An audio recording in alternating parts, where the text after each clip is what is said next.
தவேகவுக்கு எந்த சூழ்நிலையிலும் அதிமுகவின் ஆதரவு இல்லை என கட்சியின் துணை பொதுச் செயலர் கே பி முனுசாமி திட்டவட்டமாக தெரிவித்துள்ளார். சென்னை பசுமை வழிச்சாலையில் உள்ள எடப்பாடி பழனிசாமியின் இல்லத்தில் அதிமுக எம்எல்ஏக்கள் நிர்வாகிகளுடனான ஆலோசனைக் கூட்டம் நடைபெற்றது. அதன் பின்னர் செய்தியாளர்களை சந்தித்த அவர் தவேகவுக்கு அதிமுக ஆதரவு என வரும் செய்திகள் உண்மையில்லை என்றார்.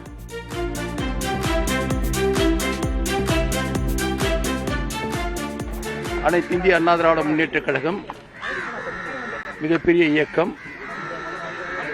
புரட்சித் தலைவர் எம்ஜிஆர் அவர்களால் உருவாக்கப்பட்ட அந்த இயக்கம் புரட்சித் தலைவர் அம்மா அவர்களால் காப்பாற்றப்பட்டு இன்று எங்களுடைய கழகத்தினுடைய போட்டுதலுக்குரிய பொதுச்செயலர் எடப்பாடியுடைய தலைமையிலே சீரோடும் சிறப்போடும் செயல்பட்டுக் கொண்டிருக்கின்ற இயக்கம்.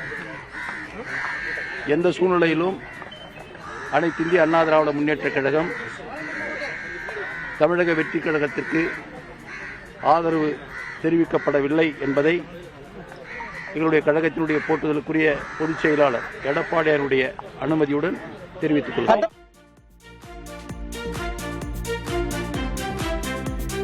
தவேகவுக்கு ஆதரவளிக்க வேண்டும் என விசிக தொண்டர்கள் மத்தியில் அழுத்தம் அதிகரித்து வரும் நிலையில் அக்கட்சியின் தலைவர் திருமாவளவன் இதுகுறித்து தீவிர பரிசீலனையில் இறங்கியுள்ளதாக கூறப்படுகிறது. தவேக கூட்டணிக்குள் பாமக நுழைவதை தடுக்க விசிகவுக்கு அழுத்தம் கொடுக்கப்படுவதாக கூறப்படுகிறது. இந்நிலையில் இது தொடர்பாக நமது செய்தியாளரிடம் பேசிய திருமாவளவன் ஆட்சியில் பங்கு என்ற சூழலை உருவாக்கிய தமிழக மக்களுக்கு நன்றி தெரிவிப்பதாக குறிப்பிட்டுள்ளார். நாங்கள் போறதை பத்தி இன்னும் முடிவே பண்ணல. அது எங்களுடைய கோரிக்கை, அது எங்களுடைய நிலைப்பாடு. இன்றைக்கு அந்த சூழல் உருவாகி இருக்கிறது. இந்த சூழல் இந்த சூழலை உருவாக்கி இருக்கிற தமிழ்நாடு மக்களுக்கு முதலில் நாங்கள் நன்றி சொல்ல கடமைப்பட்டிருக்கிறோம். இதுதான் எங்கள் நீண்ட காலத்து கனவு. இந்த நிலையில் அவர் எங்களுக்கு அழைப்பு விடுத்திருப்பதும் உண்மை. அதற்காக அவருக்கு நான் நன்றி சொல்ல கடமைப்பட்டிருக்கிறேன். அதேவேளையில் அமைச்சர் அவையில் இடம் என்கிற ஒற்றை காரணத்திற்காக மட்டும் நாங்கள் ஒரு முடிவை எடுத்துவிட முடியாது. இதில் உள்ள நல்ல நிறை குறை ஆகியவற்றை நாங்கள் கலந்தாய்வு செய்ய வேண்டியிருக்கிறது. எங்களின் எதிர்கால அரசியல் குறித்தும் நாங்கள் சிந்திக்க வேண்டியிருக்கிறது. ஒடுக்கப்பட்ட மக்களை அரசியல்படுத்துவதில் நாங்கள் எதிர்கொள்ளக்கூடிய சிக்கல்களையும் கவனத்தில் கொள்ள வேண்டியிருக்கிறது. எல்லாவற்றையும் சீர்தூக்கி பார்த்து முன்னணி தோழர்களின் கருத்துக்களையும் அறிந்து நாங்கள் எங்கள் முடிவை எடுக்க எண்ணியிருக்கிறோம்.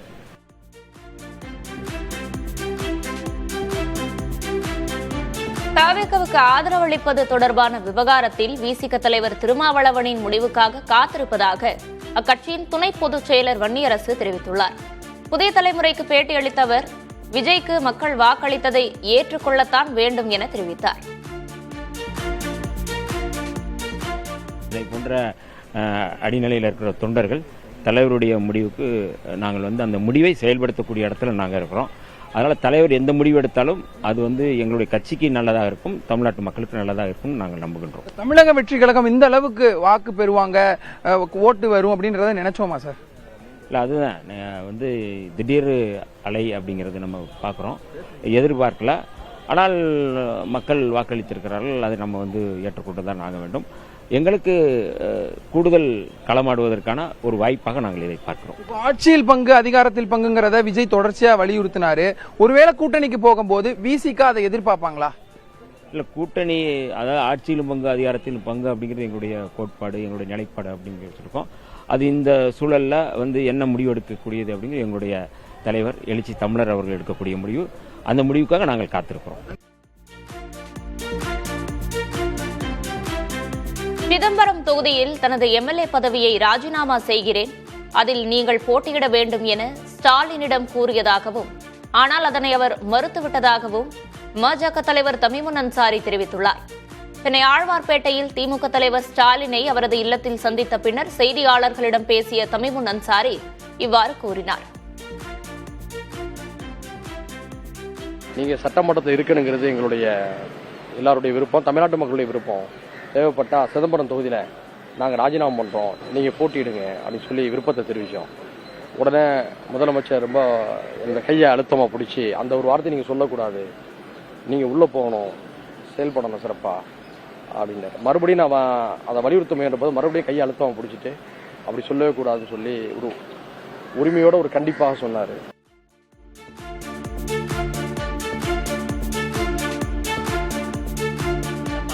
ஆண்டுகளாக நீடித்த திமுக காங்கிரஸ் கூட்டணி முறிந்துள்ளது. தமிழ்நாட்டில் விஜய் ஆட்சி அமைக்க தவிகவுக்கு காங்கிரஸ் ஆதரவு வழங்கியுள்ளது. 108 இடங்களை பிடித்து தனிப்பெரும் கட்சியாக உருவெடுத்த தவிக ஆட்சி அமைப்பதற்காக காங்கிரஸ், விசிக, கம்யூனிஸ்ட் கட்சிகளின் ஆதரவை அதிகாரப்பூர்வமாக கோரியது. இதையடுத்து காங்கிரசின் 5 எம்எல்ஏக்கள் விஜய்க்கு ஆதரவளித்துள்ளனர். கூட்டணி ஆட்சிக்கு விஜய் தயாராக உள்ளதால் அமைச்சரவையில் ஒரு இடத்தை காங்கிரஸ் பெற வாய்ப்புள்ளதாக சத்தியமூர்த்தி பவன் வட்டாரங்கள் தெரிவிக்கின்றன. இதன் மூலம் 2016 முதல் தொடர்ந்த திமுக காங்கிரஸ் கூட்டணி உறவு முடிவுக்கு வந்துள்ளது. தவிக, காங்கிரஸ், விசிக, இடதுசாரிகள் இணைந்த ஒரு புதிய மதசார்பற்ற கூட்டணி அரசு அமையும் என எதிர்பார்க்கப்படுகிறது. சில காலம் மறைந்திருந்த காங்கிரசின் குணம் தற்போது வெளிப்பட்டு விட்டதாக திமுக பொருளாளர் டி.ஆர். பாலு விமர்சித்துள்ளார். திமுக கூட்டணியிலிருந்து விலகி தவிகவுக்கு ஆதரவு அளித்துள்ளதை சாடிய அவர், காங்கிரசுக்கு நெருக்கடி ஏற்பட்ட போதெல்லாம் உற்ற தோழனாக உடன் இருந்தது திமுக என குறிப்பிட்டார். காங்கிரசுக்கு ஆதரவு கொடுத்ததற்காக திமுக கொடுத்த விலை அதிகம் என டி.ஆர். பாலு தெரிவித்துள்ளார். ஏதோ பெரிய அரசியல் ராஜதந்திர முடிவை எடுத்தது போல அதற்கு கொள்கை முலாம் பூசி நியாயப்படுத்த காங்கிரஸ் கட்சி முயற்சிப்பதாக சாடிய அவர், சந்தர்ப்பவாதத்திற்கு கொள்கை முகமூடி போடும் முயற்சி பல்லிழிப்பதாக விமர்சித்துள்ளார். குறுக்கு வழியில் அதிகாரத்தை அடைய இதர மாநிலங்களில் பாஜக செய்வதையே காங்கிரஸ் கட்சி தமிழ்நாட்டில் செய்திருப்பதாக சாடியுள்ளார். ராகுலை பிரதமர் வேட்பாளராக முன்னிறுத்த காங்கிரஸ் கட்சியே தயங்கிய போது அவரை பிரதமர் வேட்பாளராக திமுக தலைவர் மு.க. ஸ்டாலின் முன்மொழிந்ததாக கூறினார். யாருக்கு ஆதரவளித்தாலும் வாக்களித்த மக்களுக்கு உண்மையாக இருப்பதே அரசியல் அறம் என குறிப்பிட்ட டி.ஆர். பாலு, திமுக தலைமையிலான ஆட்சி அமையும் என்று நம்பி வாக்களித்த மக்களுக்கு செய்த பச்சை துரோகம் இது என சாடியுள்ளார்.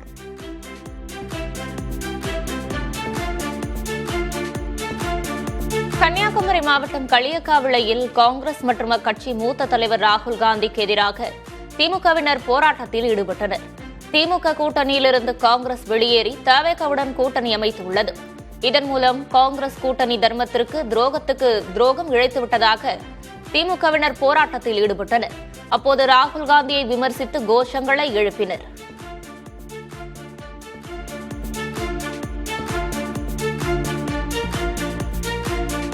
தவிக தலைவர் விஜயை ஆட்சி அமைக்க ஆளுநர் அர்லேக்கர் அழைக்காததை குறிப்பிட்டு காங்கிரஸ் எம்பி ஜோதிமணி விமர்சித்துள்ளார். இதுகுறித்து எக்ஸ் வலைதளத்தில் அவர் வெளியிட்ட பதிவில், ஆளுநர் மாளிகையில் பெரும்பான்மையை நிரூபிக்க வேண்டிய அவசியமில்லை என்றும் பெரும்பான்மையை நிரூபிக்க வேண்டிய இடம் சட்டமன்றம் மட்டுமே என்றும் குறிப்பிட்டுள்ளார். தனிப்பெரும் கட்சியான தவிகவின் தலைவர் விஜயை மக்கள் முதல்வராக முடிவெடுத்திருப்பதாக குறிப்பிட்டுள்ள ஜோதிமணி, மக்களின் தீர்ப்புக்கு குறுக்கே ஆளுநர் நிற்பது சரியல்ல என தெரிவித்துள்ளார். ஆளுநர் மாளிகை வழியாக பாஜக அரசியல் செய்வதை உடனே நிறுத்த வேண்டும் என்றும் ஜோதிமணி குறிப்பிட்டுள்ளார்.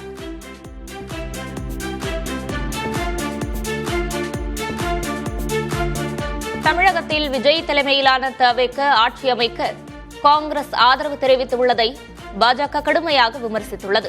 இதுகுறித்து கருத்து தெரிவித்துள்ள பாஜக தேசிய செய்தி தொடர்பாளர் பூனாவாலா, காங்கிரஸ் கட்சிக்கு தனது கூட்டாளிகளை காட்டிக் கொடுக்கும் வரலாறு இருப்பதாக கூறியுள்ளார்.